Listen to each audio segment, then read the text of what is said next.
الحمد لله رب العالمين والصلاة والسلام على سيد المرسلين وعلى آله وصحبه اجمعین وبعد۔ حدیث نمبر 11 آپ کے سامنے پیش کر رہا ہوں۔ السلام علیکم ورحمۃ اللہ وبرکاتہ۔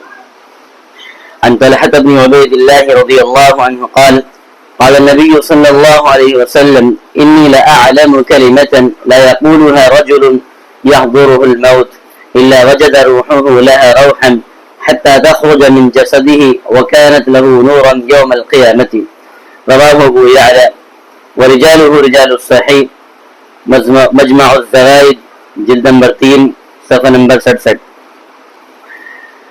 اگرچہ یہ حدیث اتنی تقویت والی نہیں ہے لیکن اس کے باوجود بھی فضائل میں چل جائے گی۔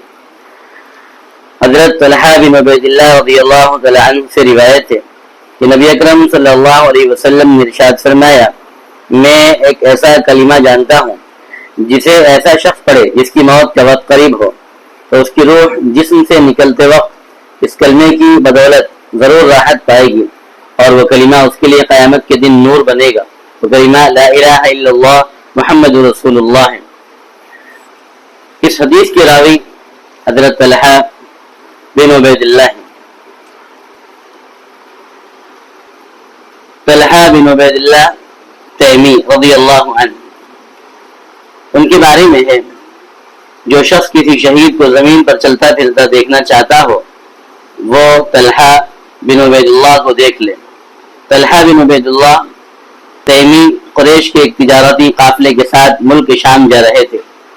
جب قافلہ شہر بصرہ پہنچا تو قریش کے ماہر تجربہ کار بڑے بڑے تاجر اس کے پررونق آباد بازار میں جا کر خرید و فروخت میں مشغول ہو گئے۔ اگرچہ طلحہ ابھی کم عمر تھے اور ان لوگوں کی طرح تجارتی مہارت نہیں رکھتے تھے، مگر وہ اپنی معمولی ذہانت اور بصیرت کے بل پر آسانی سے میدان تجارت میں ان کا مقابلہ کرنے اور بغیر ان کے اچھے سودے طے کر لینے میں کامیاب ہو جاتے تھے۔ طلحہ صبح و شام اس بازار میں جایا کرتے تھے۔ چنانچہ طلحہ کہتے ہیں، ایک دن ہم بصرہ کے بازار میں تھے کہ اچانک ہم نے ایک راہب کو یہ کہتے ہوئے سنا، اے تاجروں، اس مجمع کے لوگوں سے پوچھو کیا ان کے درمیان اہل حرم میں سے کوئی ہے؟ اس وقت میں راہب کے بالکل قریب تھا۔ میں بولا، ہاں میں اہل مکہ سے ہوں۔ تو اس نے پوچھا، کیا تمہارے یہاں احمد کا ظہور ہوا ہے؟ میں تعجب سے پوچھا، کون احمد؟ اس نے کہا، ابن عبداللہ بن عبد المطلب، اسی مہینے میں اس کا ظہور ہونا تھا۔ وہ آخری نبی ہے، وہ تمہاری سرزمین ارض حرم میں مبعوث ہوں گے اور وہاں سے سیاہ پتھروں، کھجور کے باغات، نمکین مٹی اور پانی کی چشموں والی زمین مدینہ منورہ کی طرف ہجرت کر جائیں گے۔ دیکھو ان پر ایمان لاؤ، پیچھے نہ رہو۔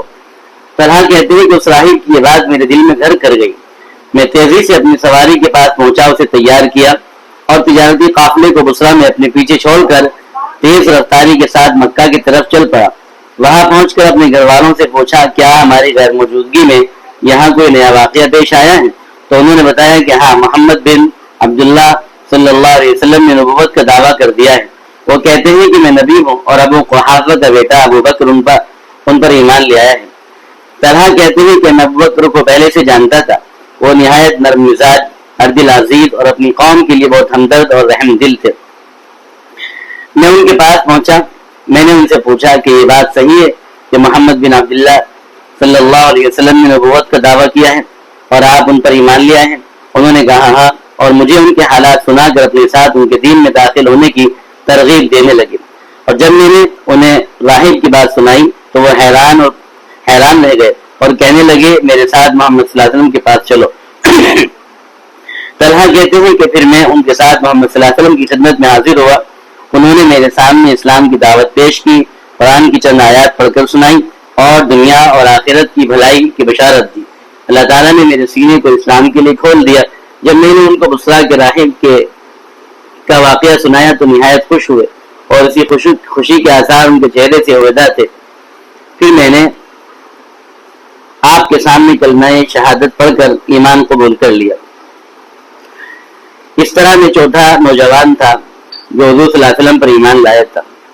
اس قریشی نوجوان کے قبول اسلام کی خبر اہل مکہ، اہل خانہ اور اقربا پر بجلی بن کر گری۔ خصوصاً ان کے قبول اسلام سے ان کی ماں بہت پریشان ہوئی، کیونکہ کیونکہ انہیں امید تھی کہ ان کا بیٹا بلند اخلاق اور کریمانہ خصائل کی بنا پر ایک دن اپنے قبیلے کا سردار بنے گا۔ ان کے قبیلے والوں نے انہیں دین اسلام سے پھیرنے کی بہت کوشش کی، مگر وہ ٹس سے مس نہ ہوئے اور ایک مضبوط پہاڑ کی طرح اسلام پر جمے رہے۔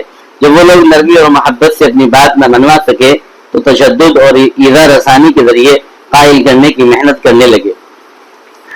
حضور صلی اللہ علیہ وسلم نے انہیں زندہ شہید کا لقب دیا تھا۔ لقب ملنے کا پس منظر یہ ہے کہ غزوہ احد کے موقع پر جب مسلمان رسول اللہ صلی اللہ علیہ وسلم کو چھوڑ کر منتشر ہو گئے تھے اور آپ کے ساتھ انصاریوں میں سے 11 اور مہاجرین میں سے صرف حضرت طلحہ رہ گئے تھے، رسول اللہ صلی اللہ علیہ وسلم اپنے ان ساتھیوں کے ساتھ پہاڑ پر چڑھ رہے تھے تو مشرکین کی ایک ٹولی وہاں آ پہنچی جو آپ کو قتل کرنا چاہتی تھی۔ آپ نے فرمایا کون ہے جو انہیں ہمارے پاس سے بگائے وہ جنت میں میرا رفیق ہوگا؟ تو حضرت طلحہ نے کہا اللہ کے رسول میں حاضر ہوں، لیکن آپ نے فرمایا نہیں، تم اپنی جگہ پر رہو۔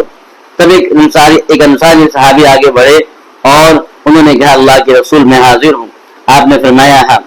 وہ انصاری صحابی آگے بڑھ کر مشرکین سے لڑتے رہے یہاں تک کہ شہید ہو گئے۔ رسول اللہ صلی اللہ علیہ وسلم اس دوران اوپر چڑھ گئے مگر مشرکین پھر بھی آپ کے پاس آ پہنچے۔ آپ نے پھر فرمایا کیا ان کا مقابلہ کرنے کے لیے کوئی ہے؟ حضرت طلحہ نے پھر کہا میں حاضر ہوں اللہ کے رسول۔ آپ نے پھر ان سے فرمایا تم اپنی جگہ پر رہو۔ دوسرے انصاری صحابی بولے میں حاضر ہوں اللہ کے رسول۔ آپ نے فرمایا ہاں ٹھیک ہے۔ وہ انصاری صحابی دشمنوں سے لڑتے رہے تاکہ انہوں نے بھی جام شہادت نوش کر لیا۔ جب مشرکین پھر آپ کے قریب پہنچ گئے تب آپ نے حضرت طلحہ سے فرمایا اب تمہاری باری ہے۔ اس وقت رسول اللہ صلی اللہ علیہ وسلم کی کیفیت یہ تھی کہ آپ کے دندان مبارک شہید ہو چکے تھے، پیشانی خون آلود ہو چکی تھی، ہونٹ زخمی ہو چکے تھے، چہرہ مبارک سے خون جاری تھا اور آپ زخموں سے نڈھال ہو گئے تھے۔ اس موقع پر حضرت طلحہ مشرکین پر زوردار حملہ آور ہوئے اور ان کو رسول اللہ صلی اللہ علیہ وسلم سے دور بھگائے اور پھر وہ واپس آ کر رسول اللہ صلی اللہ علیہ وسلم کو پہاڑی پر لے کر چڑھے، پھر چٹان کے سہارے زمین پر بٹھا دیا۔ مشرکین پر دوبارہ حملہ آور ہوئے۔ یہ سلسلہ چلتا رہا یہاں تک کہ ان کو حضور صلی اللہ علیہ وسلم سے پھر دوبارہ سے دور بھگا دیا۔ حضرت ابوبکر کہتے ہیں کہ اس وقت میں اور عبید اللہ ابن جراح رسول اللہ صلی اللہ علیہ وسلم سے دور تھے۔ جب ہم آپ کی مدد کے ارادے سے آپ کے قریب پہنچے تو آپ نے فرمایا مجھے چھوڑو، اپنے ساتھی طلحہ کو دیکھو۔ جب ہم ان کے پاس پہنچے تو دیکھا ان کے جسم سے بے تحاشا خون بہ رہا ہے اور ان کے بدن پر تلواروں، نیزوں اور تیروں کے 70 سے زیادہ زخم ہیں۔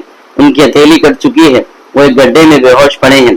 اس کے بعد رسول اللہ صلی اللہ علیہ وسلم فرمایا کرتے من سره ان ينظر الى رجل يمشي على الارض قد قضى نحبه فلينظر الى طلحة بن عبید اللہ۔ جو شخص کسی زندہ شہید کو زمین پر چلتا پھرتا دیکھنا چاہتا ہو وہ طلحہ بن عبید اللہ کو دیکھ لے۔ اللہ تعالی ہمارے اعمال صالحہ قبول فرمائے۔ اللهم تقبل منا انك انت السميع العليم وتب علينا انك انت التواب الرحيم وصلى الله تعالى على خير خلقه